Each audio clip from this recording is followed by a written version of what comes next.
ال WWE في منتصف الألفينات كانت مليانة بالشخصيات الغريبة، لأن الشركة كانت بتجرب كتير في الوقت ده، شخصيات زي القراصنة بول بيرشل، شخصيات دينية زي مصارع اسمه مورديكاي، والأبطال الخارقين زي الهوريكين وغيرهم كتير. بس في سنة 2006 تظهر شخصية جاية من أول التسعينات وأواخر الثمانينات، شخصية الوحش الساموان بولدوزر أوماجا. شخصية من بدايتها كان في عوامل كتير ضدها، بس إيد فادو اللي لعب الشخصية كان عنده السرعة والقوة واللياقة والمصداقية اللي خلت الشخصية تنجح، وكمان زود عليهم مديره أرماندو أليخاندرو استرادا. My name is Armando Alejandro Estrada. أو حازم علي الأمريكاني الفلسطيني اللي كان عامل شغل جامد قوي معاه، وإحنا جايين النهاردة نتكلم عن قصته، قصة الوحش أوماجا في الدبليو دبليو إي. فيلا بينا. بص، في بداية مسيرته في الدبليو دبليو إي في سنة 2002 إيد فاتو كان عامل تاك تيم 3 مينيت وورنينج مع مصارع تاني اسمه روزي. التيم كان بيصارع بشكل منتظم في رو، كانوا بيلعبوا كل اسبوع تقريبا، وكانوا رجاله مدير عرض الرو إيريك بيشوف، وايد فاتو كان اسمه جمال. ما كسبوش احزمه التاك تيم، بس كانوا تيم كويس ومتواجد. بس في يونيو 2003 الدبليو تفسخ عقد اوماجا او جمال في الوقت ده بسبب ان هو دخل في خناقه جوه بار، وجيم روس قال ان هو شاف الموهبه والبوتنشال فيه، بس كان لازم يسيبه يتطور في اماكن تانية بره الدبليو. قضى شويه وقت مش كتير في تي ان اي، بس معظم مسيرته بره دبليو كانت في اتحاد اي جي بي دبليو اول جابان برو ريسلينج، وما كانش هناك ناجح قوي. بس في ديسمبر 2005 الاخبار تطلع ان هو هيرجع دبليو. في بدايه عودته كان شكله هيعمل تيم 3 مينيت وورنينج تاني، لانه ما لعبوا ماتش غير مذاع في عرض هيت، بس روزي اترفض في مارس 2006 من الدبليو. اما جمال بقى الدبليو كان عندها ليه خطط مختلفه تماما. في عرض الرو يوم 3 ابريل 2006 ريك فلير يطلع ويتكلم عن الليله اللي قبلها اللي هي راس المنيا 22 عشان لعب فيها في ماتش الماني ان ذا بانك، ويقول ان هو لسه يقدر يكسب حزام العالم للمره ال17. بس مره واحده يطلع الراجل ده اللي محدش عارفه ولا حتى المعلقين، Espérate! Espérate! Espérate! Who is this? ويقدم نفسه انه ارماندو اليخاندرو استرادا. My name is Armando Alejandro Estrada. ويتكلم على ان امريكا محتاجه بطل خارق. وبعد ما ريك فلير قطعه ارماندو اتعصب وفضل يفكرهم هو مين، وقال ان هو كبر وهو بيتفرج على ريك فلير، بس ده في الماضي واحنا دلوقتي في الحاضر. وقال ان هو بيتشارك حاجات كتير متشابهه مع ريك فلير في رغباته في الحياه. هو من الاخر كان عمال يرغي ويضيع وقت عشان يقدم حد، وريك فلير ما كانتش عاجبه قله الاحترام اللي بتحصل دي، وكان مستعد ياكله علقه. فارماندو قال ان هو خد اكتر من وقته وقدم اوماجا. Ladies and gentlemen, damas y caballeros, I give to you Umaga. وطلع الوحش ده اللي طالع متحفز وتحسه هياكل كل اللي قدامه، مش لاقي على الوقت اللي هو فيه. وريك فلير ما كانش مستعد للمواجهه دي، لانه اوماجا مسكه وعجنه ضرب. Ric Flair, come on, we need some. He's trying to break the future Hall of Famer. Damn it! فكانت فرصه لاظهار اوماجا وقدراته في الحلبه، وانه يعمل الدي بيو بتاعه في رو اللي بعد المنيا اللي بيبقى فيه تركيز كبير عليها. فكان دي بيو جامد وتفتكره. وارماندو كان اضافه حلوه لان هو بيعرف يتكلم ومسلي جدا، وهيتكلم له ويوضح دوافعه ويفخم فيه. والاسبوع اللي بعده اوماجا داش من الكول كابانا وقام وقف في دقيقه، والفينشر بتاعه السامون سبايك كان مختلف، بس مع الوقت هيتغير لانه بدل ما يضربها على طول كان بيخنقه بصباعه لحد ما يغمى عليه. واوماجا كان متقدم ان هو وحش ما بيرحمش ومتعطش للدماء، كان بيتكلم سامون تقريبا بس محدش كان عارف هو بيقول ايه. بس على الجنب بقى ارماندو كانت طموحاته عاليه قوي في الاسبوع الثالث، وكان عايز يساعد مستر ماكمان في مهمته لتدمير شون مايكلز. وبالفعل الاتنين اتواجهوا في ماتش، وهوماجا كان ماسك شون مايكلز ومنفضه ومدمره في الماتش. بس مع ذلك شون مايكلز كان عارف يحارب، بس قوه وعنف اوماجا كانوا كفايه ان هم يخلوا الماتش ينتهي بالدي كيو.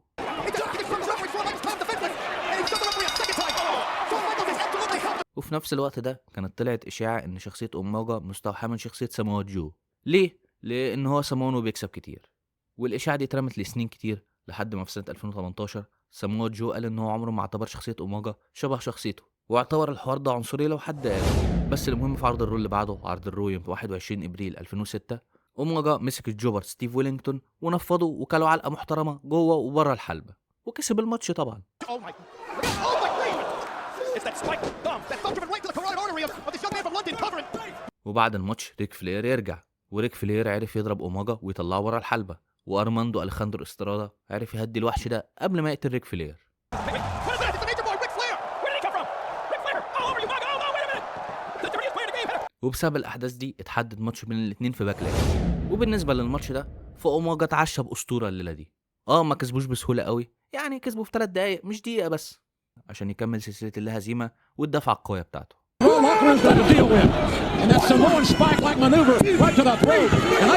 الاسابيع اللي بعد باكلاش اوماجا يكمل دشمله في الروستر، يكسب مصارعين تحت في الكارد. ابرز اسمين كسبهم كانوا فيسرا وجيم داجن، وكان بيكسب الماتشات دي بسهوله.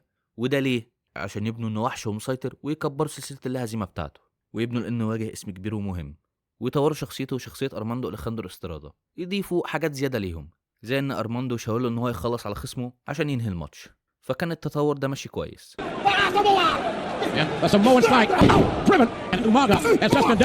وفي عرض الرو يوم 17 يوليو 2006 اوماجا كان هيواجه جون سينا في ماتش، وارماندو كان ملاحظ الانهيار بتاعه، وكان واثق في فرص اوماجا ان هو يكسب. وماريا المذيعه يعني تسال اوماجا لو ده اصعب ماتشاته، وهو بص لها باستغراب او بقرف كده. المهم جون سينا في الماتش بينهم كان عارف يحارب وباين قوه اكتر من اي حد قبليه، بس في ثانيه اوماجا عرف يوقعه لما خبطه في السبوره.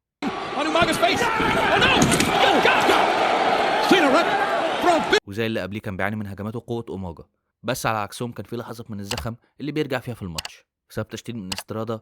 ايدج اتدخل واوماجا ادى سينا السماون سبايك عشان يكسب الماتش ويحقق اكبر فوز في مسيرته لحد وقتها.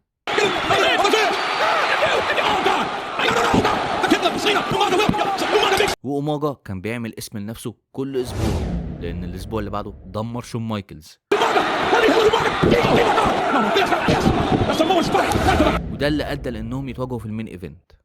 اما استرادا على الجنب كان بيعمل اتفاقات مع عائله ماكمان، وده اللي ادى لان تريبل اتش يطرد من المبنى بسبب ان هم اخدوا من استرادا سكاير كوبي وحطوها في شنطه تريبل اتش عشان البوليس يطردوا واوماجا ياخد الافضليه. بس بالرغم من ده شون مايكلز كان عارف يواجه ويحارب اوماجا، ولما خلى اوماجا يوقع استرادا بالغلط ده جننه، لانه ما استحملش يشوف مديره واقع.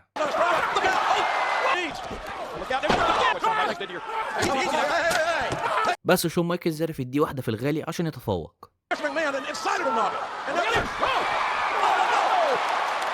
بس بسبب تدخل من عيلة ماكمان اوماجا بلعه لسيمون سبايك عشان يحقق مكسب تاني كبير في مسيرته.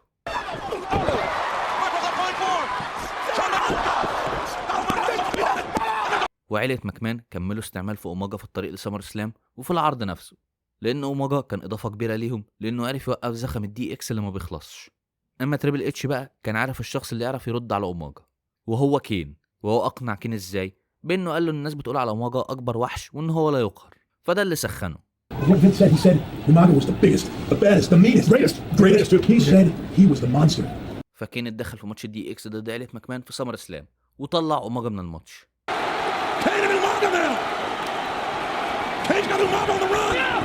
ولو عايز تعرف اكتر عن عداوة عيلة ماكمان والدي اكس في فيديو معمول ليها.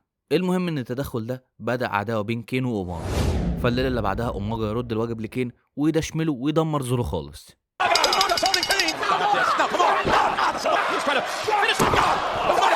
وبعدها باسبوعين كين يرجع وينتقم منه ويرمي بره الحلبة.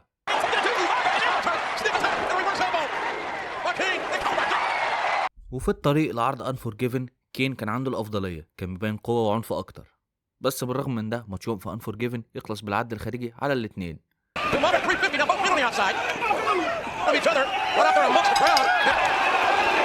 والعمليه تولع بين الاثنين اكتر واكتر لان هم يتواجهوا في عرض الرو اللي بعد انفورجيفن، وكين يضرب اوماجا بالكرسي، وده اللي يخلي الماتش يخلص بالدي كيو.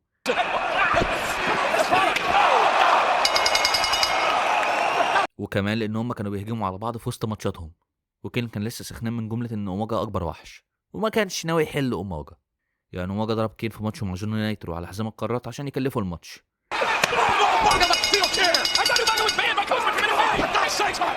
وكل الدشمله بين الاثنين دي خلت عرض الرو ما يسعهمش هما الاثنين، لان هما تواجهوا في ماتش الخسران فيه يسيب عرض الرو، واوماجا كسب الماتش ده وطرد كين من الرو.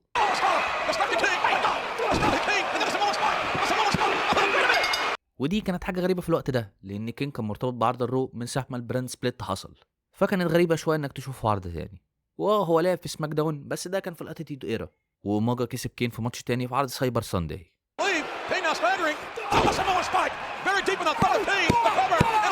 بس ماذا بعد؟ لازم يطلع لفوق ويواجه البطل. ففي عرض الرو يوم 6 نوفمبر ماريا كانت المفروض تواجه اوماجا. ليه؟ عشان إيريك بيشوف قرر يعاقبها بسبب شهادتها ضده عشان يترفض من رو. المهم يعني ان مين بقى اللي ينقذها؟ جون سينا، وهو ده شمل اوماجا، وكده العداوه بين الاتنين بدات، وده اللي ادى ان يحصل بينهم ماتش الاسبوع اللي بعده الماتش ده كان قصير جدا وانتهى بالدي كيو بسبب تدخل البيج شو.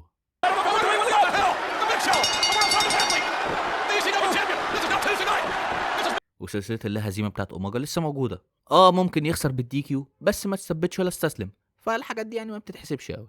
المهم في عرض الرو يوم 27 نوفمبر ارماندو يعمل تحدي لجون سينا ان هو يدافع عن حزامه ضد اوميجا، وطبعا جون سينا يطلع يوافق على التحدي ده. As for your challenge, I accept. وسينا كان مستعد يمسك في اوميجا وقتها، بس استرادا كان شايف ان هم يأجلوا المواجهة دي لوقت تاني.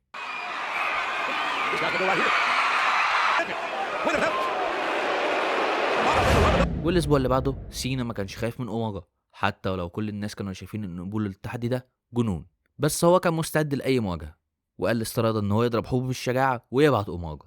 المهم ان اوميجا حضر فعلا، وفي نفس الليله الاثنين نزلوا دشمله في بعض والامن فرقهم.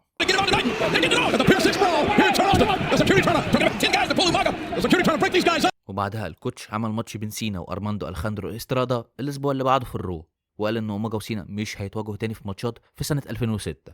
والاسبوع اللي بعده سينا دشم الاسترادا.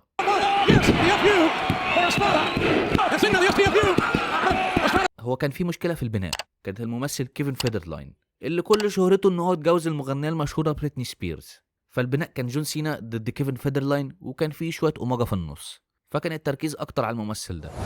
المهم يعني ان سينا واوميجا يتواجهوا في عرض نيو ييرز ريفولوشن، وخلينا نتكلم على الماتش ده.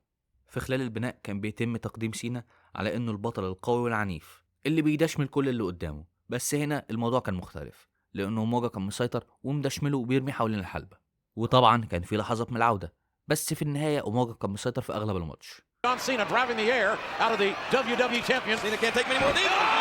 يعني لو ده كان ماتش بوكس وبيتحسب بالنقط اوميجا كان يكسب اكيد، بس النهاية بتاعت الماتش كانت برول اب من سينا يكسب بيها الماتش ويكسر سلسلة اللا هزيمة بتاعت اوميجا.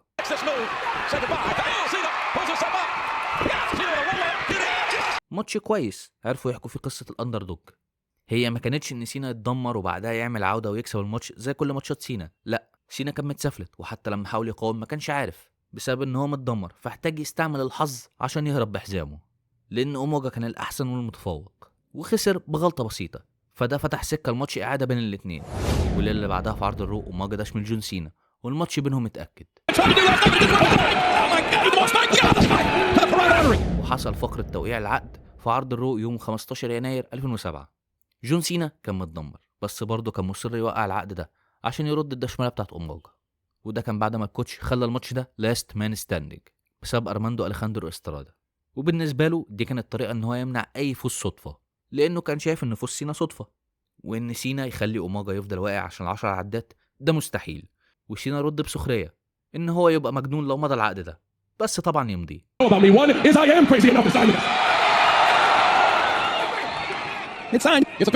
قبل ما ينط من فوق الترابيزه على اوميجا ويخبطه في السلم ويعمل الاف يو لاسترادا على الترابيزه عشان يفضل واقف ويرفع الحزام. بس ده اللي يرد في الاسبوع اللي بعده لما اوميجا يكسر بيه ترابيزه. وخلينا نروح للرويال رامبل ونتكلم على ماتشهم. سينا دخل الماتش ده وهو متدمر وكان رابط ضلوعه بسبب اللي حصل فيه وما كانش 100%، والماتش كان لاست مان ستاندينج، وبكل العوامل دي الاتنين قدموا ماتش عظيم قوي، احسن ماتش في مسيره اوميجا ومن احسن الماتشات في مسيره جون سينا. اوميجا كان مستهدف ضلوع سينا من اول الماتش، وسينا كان بيحاول يحميهم، بس كان بيواجه وحش بيدمر فيه وكان مسيطر ومدمره. سينا كان بيحاول يرجع في الماتش بس كان بيفشل. ده كان ماتش من ماتشات جون سينا بس متنفذ صح. سينا ما كانش معاه الافضليه وكان واخد على دماغه، بس مع ذلك كان عنده القدره الكافيه ان هو برضه يطلع الغل اللي جواه. وموجا كان مجنون بزياده والموضوع ده ضره.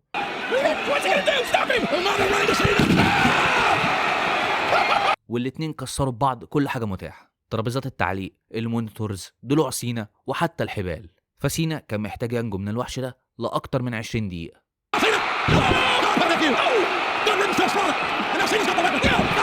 وعشان يكسب احتاج يقتله حرفيا. ماتش عظيم جدا.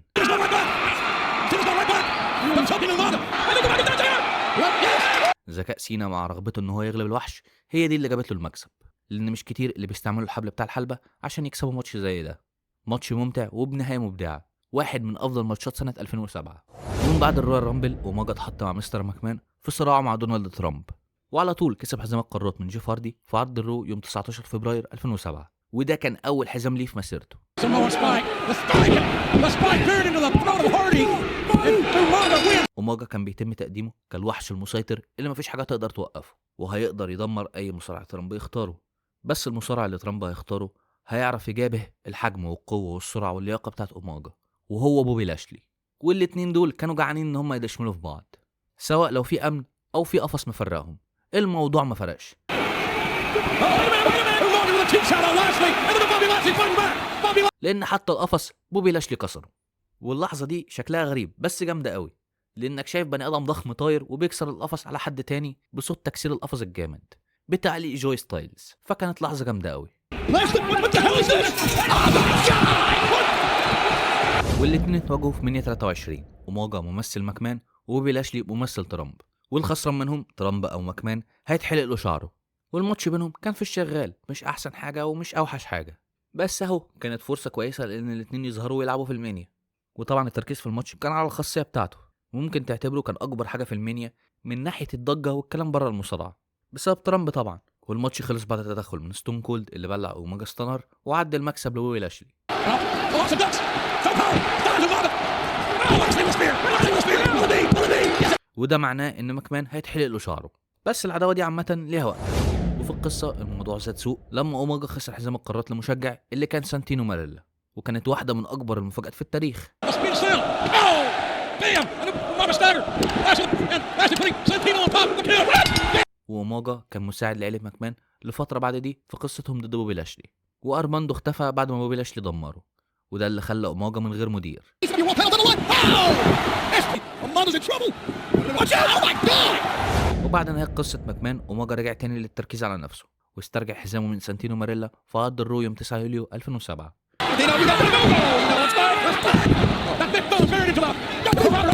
واوماجا بقى خصمه مهيمن، ومن غير استرادة في حاجات كتير اتغيرت، لان من غيره عمرك ما هتعرف ايه اهداف اوماجا او الحاجات اللي بيفكر فيها. بس في نفس الوقت ضافت لشخصيه الوحش بتاعته انه كان بيطلع يدمر خصمه خلاص سواء بحزام او من غير، وكان شكلها روش قوي وهو طالع بالحزام وحاطه في بقه وبيطلع يدمر في الكل. كانت حاله من ان هو لو انت عايز الحزام تعالى خده وريني نفسك. وكسب جيف هاردي في الجريت امريكان باش، وبعدها باسبوع دمر سانتينو ماريلا.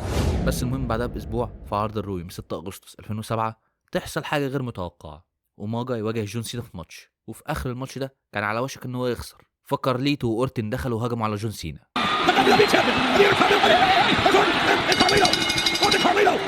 وكان عمالين يخبطوا على صدر اوماجا عشان يهاجم على سينا، واوماجا دشمل الاتنين وتحول فيس لاول مره في مسيرته.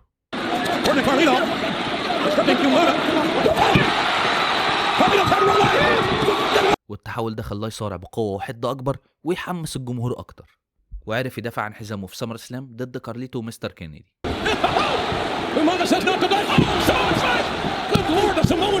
بس التحول لفيس ده ما طولش، لانه بعد ما كسر الويلنس بوليسي فشل في تحليل المخدرات والمنشطات بتاع الشركه، يعني خسروا حزام القارات لجيف هاردي بعد ما قلب هيل تاني قبلها باسبوع.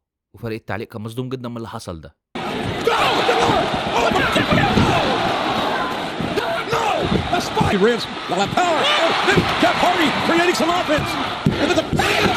المهم بعد ما خسر حزام القارات دخلوه في عداوه مع تريبل اتش.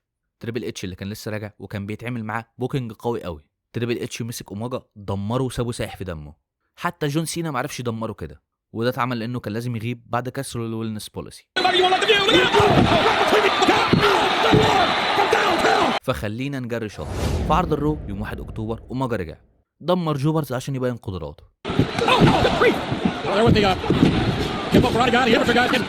ومستر ماكمان كان بيكره تريبل اتش كره العمى، فاوماجا كان احسن اختيار ليه عشان يدمره، وبالفعل كان قريب ان هو يعمل كده لولا ان كارليتو بوظ كل حاجه، وتريبل اتش طلع بالشاكوش عشان يخوف اوماجا، واوماجا هدي وما هجمش عليه.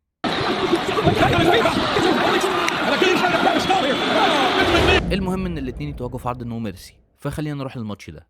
في الاول الماتش ده كان ماتش عادي، بس لما تريبل اتش كسب حزام الدبليو دبليو في نفس العرض الماتش بقى على الحزام. ومشكله الماتش ده ان تريبل اتش لعب 3 ماتشات في نفس العرض ده، وده كان الماتش التاني، فكان لازم يقصروه، فكان 6 دقايق، وما كانش ماتش اوماجا ينفع يكسبه عشان كان على الحزام، فتريبل اتش كسب طبعا. They're getting sticks to penalty. والليله اللي بعدها اوماجا يستعيد شويه من الزخم والقوه بتاعته بانه يدمر تريبل اتش. Right to the ribs of Triple H. And another shot. وده اللي ادى ان يحصل بينهم ماتش تاني في عرض سايبر سانداي. بس في اخر عرض رو قبل سايبر سانداي تريبل اتش رجع والاتنين دشملوا في بعض، وطبعا اتحولت لواحده من الخناقات اللي الامن بيخش ويفضل يفرق بينهم، وتريبل اتش كان عايز يدمر اوماجا باي شكل ويفضلوا يفرقوا بينهم، بس الاتنين مش فارق معاهم. اوماجا بيتزق بس نط على تريبل اتش عشان يبينوا قد ايه العداوه دي قويه والاتنين عايزين يموتوا بعض، فكان بناء كويس لان الاتنين مش عايزين يسيبوا بعض، وطلعت شويه خناقات كويسه بين الاتنين.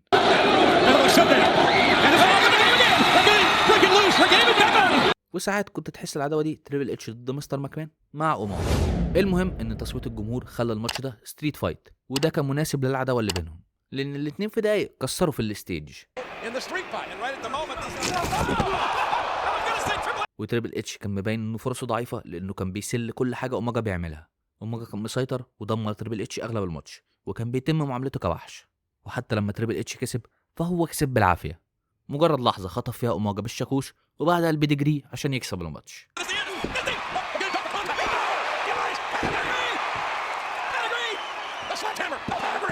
واكيد تريبل اتش كان كده هو اللي هيكسب لانه هينافس على حزام الدبليو.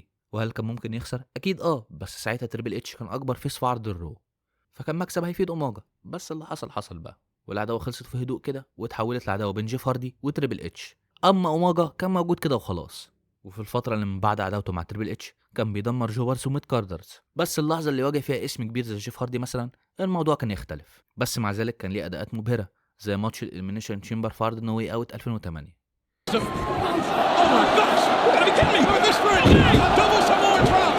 اللي كان مدمر فيه كريس جيريكو، جيف هاردي وتريبل اتش، وكسر ازاز واحده من غرف التشامبر لما طرب كريس جيريكو.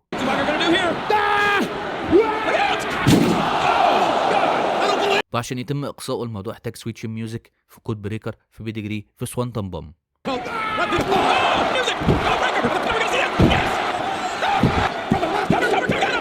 المهم ان مع اقتراب راس المنيا 24 كانوا كل سنه بيعملوا ماتش بالبراندات. ففي عرض الرو يوم 10 مارس 2008 مدير عرض الرو ويليام ريجل يختار اوماجا عشان يمثل رو، او زي ما بيقول اسمه يومانجا، في الماتش بالبراندات ده. Representing Raw at WrestleMania, the Samoan Bulldozer, Umanga. اما سماك داون بقى ممثلهم كان باتيستا طلع وكان مستعد يهجم على اوماجا، وبالفعل الاثنين يمسكوا في بعض. اوماجا يسيطر في البدايه بس باتيستا يرجع ويبلعه سباين باستر.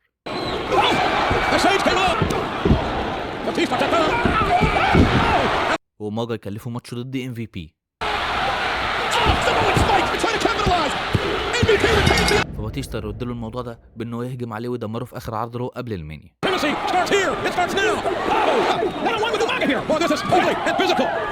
وبالنسبه لماتشهم في المانيا فهو ماتش شغال، مش حاجه مهمه خالص، وكان 7 دقايق بس، يعني كان مستهدف زور باتيستا، وباتيستا كان عارف يسل كويس. بس لما باتيستا عمل العوده بتاعته خلاص كده كسب الماتش، فعادي يعني مش حاجه مهمه.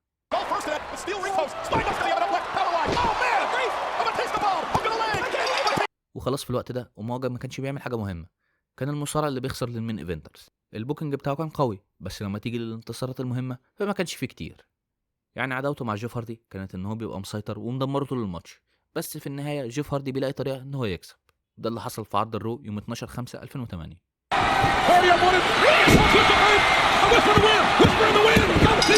وده برضه اللي حصل في ماتشه في وان نايت ستاند اللي كان فولز كاونت اني وير. بس كانوا ماتشات حلوه، بالذات ماتش وان نايت ستاند اللي عرفوا يظهروا فيه جنون جيف هاردي وعلاقته مع الجمهور.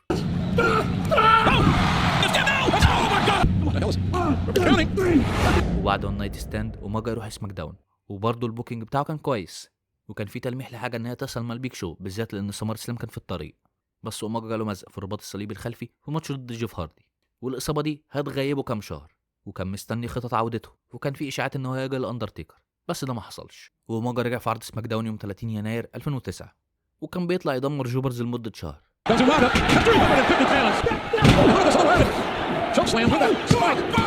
لحد ما واجه تريبل اتش في مين ايفنت سماك داون يوم 6 مارس، وبعدها يختفي لفتره. وفي عرض سماك داون يوم 1 مايو سي ام بانك كان مستعد يعمل كاش ان على ايدج، بس اوماجا يظهر ويدمره.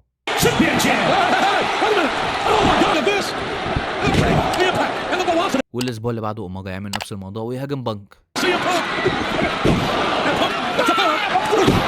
وفي الاسبوع اللي بعده اخر عرض سماك داون قبل الجادجمنت داي سي ام بانك يحاول يعمل كاش ان، فأوماجا طلع له تالت. بس المره دي بانك كان مستعد وضربه، والاتنين مسكوا في بعض قبل ماتشهم في جادجمنت داي.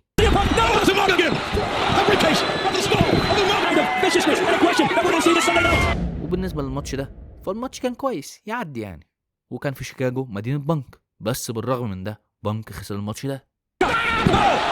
350 pounds plus. No, that's a Lloyd spike. Power move after power move after power move. بس بالرغم من الفوز ده اوماجا كان لسه عايز بانك، ومسكوا دشمله ضرب بحزام. Ladies and gentlemen, wait a minute. Little kick to the hand. Samoan spike. وده الجزء المضحك بقى او الغريب في الموضوع، ان اوماجا هيتكلم انجليزي معاه، وتحدى الماتش سيمون ستراب في اكستريم رولز، وهو اتكلم عادي يعني، مش اللي تتوقعه من وحش اللي هو يقول كلمتين وخلاص. فكانت لحظه شكلها غريب شويه. I'm issuing you a challenge. It will be a Samoan strap match. والاسبوع اللي بعده اوماجا هجم على جون موريسون بعد ماتشهم. We might be using the strap as a weapon. Flashing Morrison. Let him right on. بس سي ام بانك طلع ولحقه وضرب اوماجا بالشنطه وخلاه يهرب من الحلبه. Mr. Money in the Bank goes. Shove it a briefcase. Right on the quick steel briefcase. Seemingly the only thing that can slow down. ولما اتسال عن خطته للماتش قال انا مش عارف، بس هلاقي طريقه، ويفخم في اوماجا ويقول ان هو اقوى واضخم منه، بس هو مش سي ام بانك. وكلامه هيتحط تحت الاختبار لما يواجه اوماجا في اخر عرض سماك داون قبل اكستريم رولز. بانك عرف يحارب، وبالصلابه والذكاء بتاعه عرف يكسب اوماجا، ويبقى واحد من 6 اشخاص كسبوا اوماجا وكسبوا كلين كمان.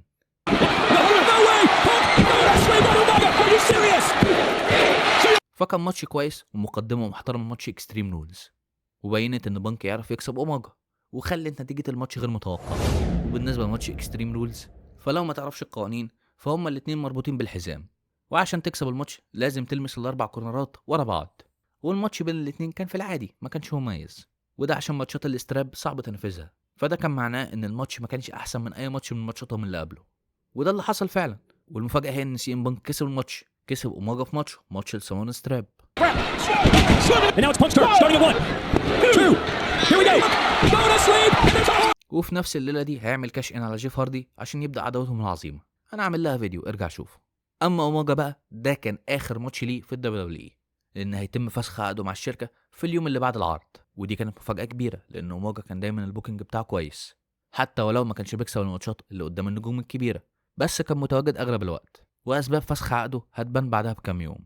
وفقا للريسلينج اوبزرفر ان سبب رحيل اوماجا عن الشركه هو بسبب رفضه انه يروح مصحه لعلاج ادمان المخدرات بعد ما كسر الويلنس بوليسي لتاني مره. ان ده يفسر ليه هو كان بيقول للناس من ضمنهم عيلته هو اللي ماشي، لان عدم الذهاب للمصحه كان قراره، وهو ما كانش بيقول القصه كلها بخصوص رحيله، لانه وفقا ليه ان هو اللي ساب الشركه 6 شهور بدري عن عقده اللي كان بيخلص في يناير، لان عقده الجديد اللي كانوا بيتفاوضوا عليه كان فيه بنود مش عاجباه، وده وفقا لاوماجا طبعا. ورحيله ده جه بعد ما دبليو قالت لجريدة ذا صن ان اي مصارع هيكسر الويلنس بوليسي هيتعلن عنه، وان المسؤولين في الشركه كانوا عارفين ان اوماجا فشل في الاختبار على اقل تقدير في يوم الجمعه 5 يونيو، يومين قبل عرض اكستريم رولز، وده اللي خلى نتيجه ماتش مع سي ام بانك تتغير وان بانك هو اللي يكسب.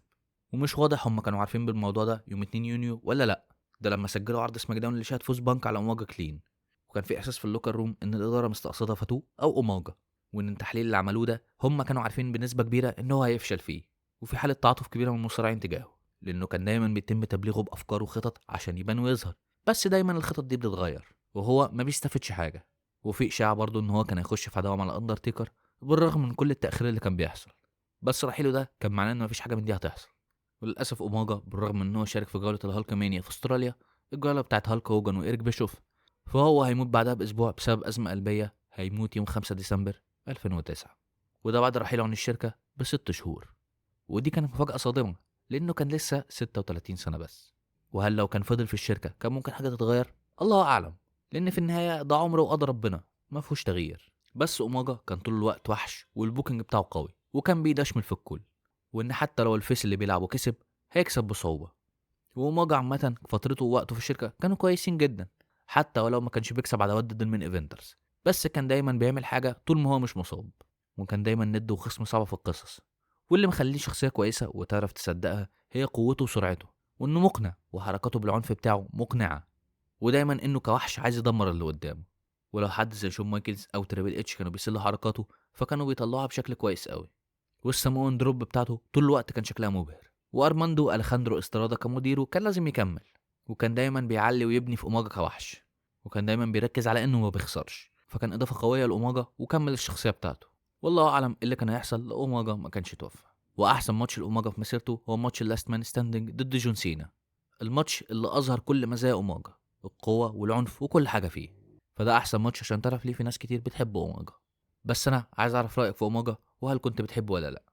وبس، ما تنساش لو عجبك كلامي ادي لايك ودي سبسكرايب وسيب رايك اذا انت المحتوى وراك في الفيديو، والسلام عليكم.